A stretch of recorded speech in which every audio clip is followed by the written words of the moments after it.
అబ్దుల్ కలాం గారి 10వ వర్ధంతిని పురస్కరించుకొని ఉమ్మడి వరంగల్ జిల్లాలోని 6 డివైడెడ్ జిల్లాల్లో విద్యార్థులకి వ్యాసరచన పోటీలు, వారి యొక్క అబ్దుల్ కలాం గారి ఆలోచనల మీద వ్యాసరచన పోటీలు నిర్వహించడం జరిగింది.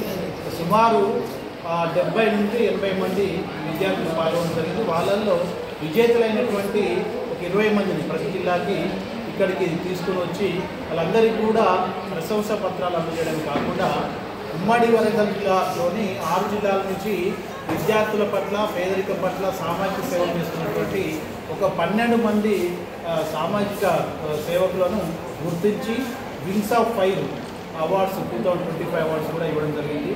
సో వారి ఆలోచనలు అయినటువంటి ఏదైతే మనం భూగోళాన్ని పరీక్షించుకోవాలి, మన యొక్క పర్యావరణ పరీక్షించుకోవాలనే ఒక అంశాన్ని తీసుకొని ఈరోజు సదస్సు చెప్పడం జరిగింది. సో ఇందులో జాతీయ స్థాయి ఒక వక్తలు ఇక్కడ పాల్గొని వారికి విద్యార్థులకు మార్గనిర్దేశం చేయడం జరిగింది. నా పేరు డాక్టర్ అశోక్ పరికిపండ్ల. ఈ యొక్క కార్యక్రమం సమన్వయకం. ఒక గొప్ప మహానుభావుడి యొక్క వర్ధంతి రోజు మరి వారెవరో కాదు, మన మాజీ రాష్ట్రపతి missile man of India Shriman Abdul Kalam గారి యొక్క వర్ధంతి సందర్భంగా వరంగల్ ఉమ్మడి జిల్లాలో ఉన్నటువంటి విద్యార్థులకి కాంపిటేటివ్